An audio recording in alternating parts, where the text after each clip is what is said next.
কেমন আছেন আমার পরিবারের সবাই? আজকে আবার নতুন একটা ভিডিও নিয়ে আপনাদের সামনে হাজির হয়ে গেলাম। তো আজকে রান্না হবে ঘরের সাধারণ উপকরণ দিয়ে, হচ্ছে লাউ আর ইলিশ মাছের মাথা দিয়ে একটা ঘন্ট। এই রান্নাটা আমার খুব পছন্দের। তো চলুন এখন শুরু করা যাক রান্নাটা। আমি সব উপকরণগুলো গুছিয়ে নিয়েছি, এখন আমি রান্নাটা বসিয়ে দেই। সব উপকরণগুলো গুছিয়ে নিলে একসঙ্গে রান্নাটা করতে একটু সুবিধা হয়। রান্নাটা শুরু করার আগে লাউটা আগে থেকে দেখিয়েছি যে সুন্দর করে কেটে ধুয়ে জলটা ঝরিয়ে নিয়েছি। জল থাকলে আবার লাউয়ের থেকে তো এমনিতেই জল বেরোবে, আবার জল থাকলে তখন অনেক সময় লাগবে রান্না করতে। তো আমি চুলায় ফ্রাইং প্যানটা বসিয়ে দিয়েছি। এখন গরম হয়ে গেলে আমি তখন আপনার চুলায় রান্নাটা শুরু করব। আমি দিয়ে দিলাম ফ্রাইং প্যানে পরিমাণ মতো তেল। আমার প্যানটা গরম হয়ে গিয়েছে। আজকের রান্নাটা হবে খুব সহজ, যে কোনো কেউ এই রান্নাটা করতে পারবে। একদম অল্প আপনার উপকরণ দিয়ে সুন্দর একটা সুস্বাদু রান্না। আমার যে শুকনো উপকরণগুলো ছিল এটা আমি সব এক এক করে দিয়ে দিব। এটা গোটা জিরে, 3টা তেজপাতা, 3টা শুকনো মরিচ, আর দারচিনি, এলাচ, লং, এই সবগুলো আমি এখন দিয়ে দিব।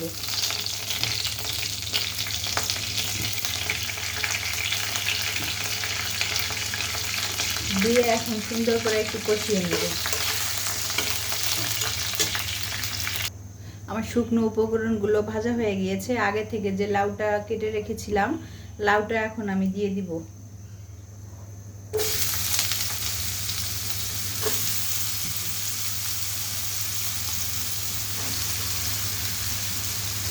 লাউটা দিয়ে এখন আমি সব মশলার সঙ্গে সুন্দর করে মিশিয়ে নিব।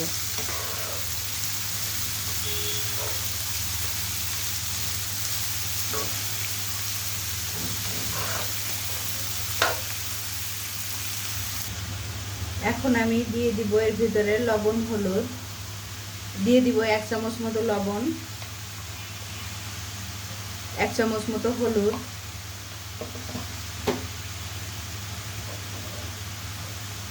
1/2 চামচ মতো ধনিয়ার গুঁড়া,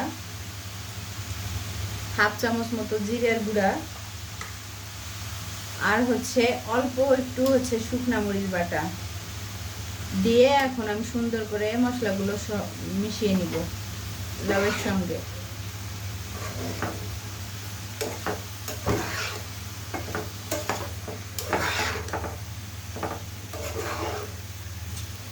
দেখুন আমি জলটা এমনিতেই একটা জালির ভিতরে রেখেছিলাম, তখন জল অনেকটা ঝরে গেছে, তারপরেও লাউয়ের থেকে কতটা জল বেরিয়েছে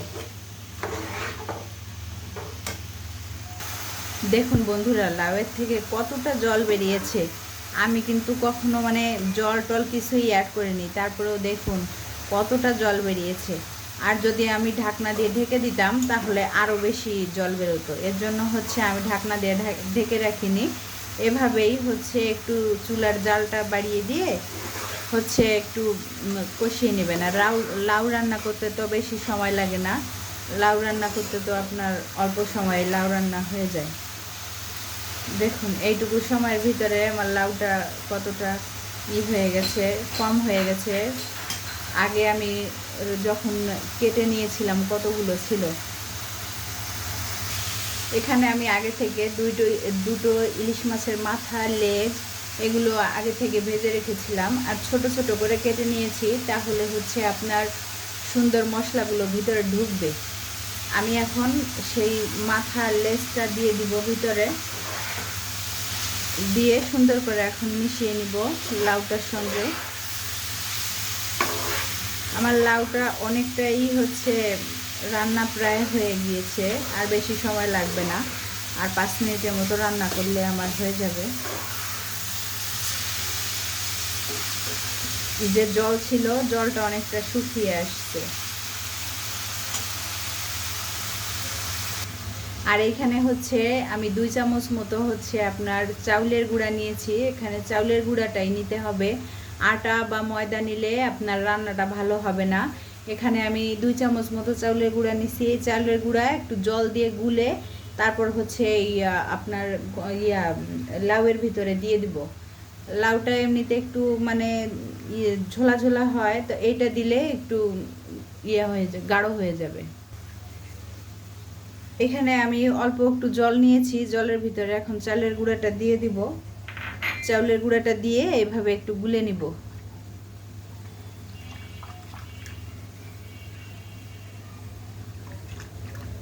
গুলে নিয়ে চাউলের গুঁড়াটা এখন দিয়ে দিব ভিতরে।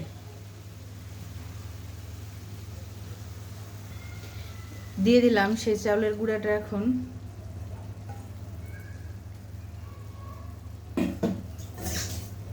চাউলের গুঁড়াটা দিয়ে এখন আমি সুন্দর করে মিশিয়ে নিব। বেশি দিবেন না চাউলের গুঁড়া, চাউলের গুঁড়া বেশি দিলে আবার হচ্ছে আপনার খেতে অত স্বাদ হবে না।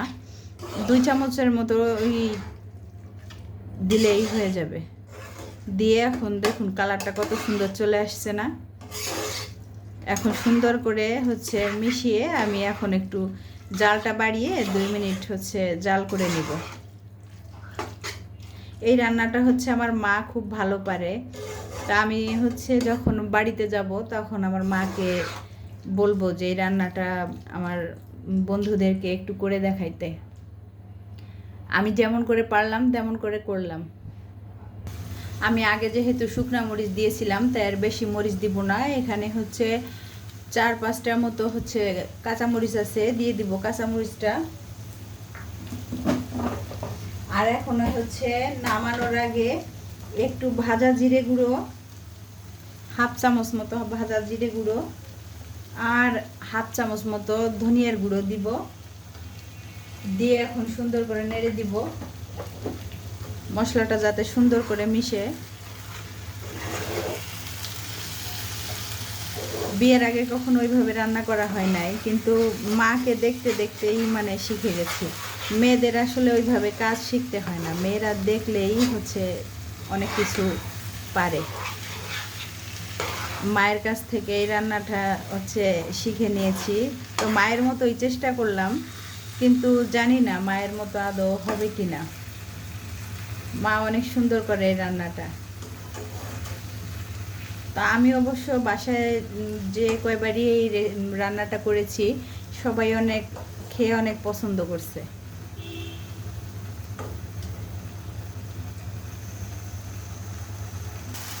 দেখুন বন্ধুরা, আমার রান্নাটা হয়ে গিয়েছে আর দেখতে কত সুন্দর লোভনীয় হয়েছে না। এটা খেতেও কিন্তু অনেক বেশি স্বাদ। হ্যাঁ, তো এই স্বাদটা পেতে হলে কি করতে হবে, রেসিপিটা একদম আমার মতো করে ফলো করে আপনি হচ্ছে বাসায় একদিন ট্রাই করে খেয়ে দেখবেন, মানে রান্না করে কেমন হলো। আর আমাকে হচ্ছে জানাইতে ভুলবেন না রান্নাটা কেমন হলো, রান্না করে খেয়ে দেখবেন। আর এখন রান্না হয়ে গেছে, তো আমি রান্নাটা এখন নামিয়ে নিব। চলুন বন্ধুরা, আমি এখন হচ্ছে নামিয়ে নেই।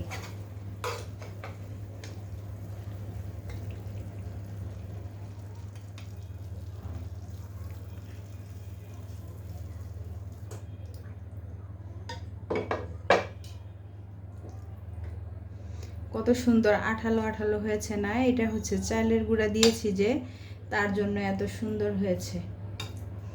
তো কার আমার রান্নাটা কেমন হলো জানাবেন সবাই বাসায় একদিন খেয়ে। আর ভালো লাগলে আমার পাশে থাকবেন, লাইক কমেন্ট শেয়ার করতে ভুলবেন না, আর সাবস্ক্রাইব করে রাখবেন আমার চ্যানেলটা। আর পাশে থাকা বেল আইকনটি টেপে দেবেন যাতে পরের সব ভিডিওগুলো নোটিফিকেশনগুলো পাওয়ার জন্য আপনাকে সাহায্য করবে। তো ভালো থাকুন, আজকে আর বাড়াবো না ভিডিওটা।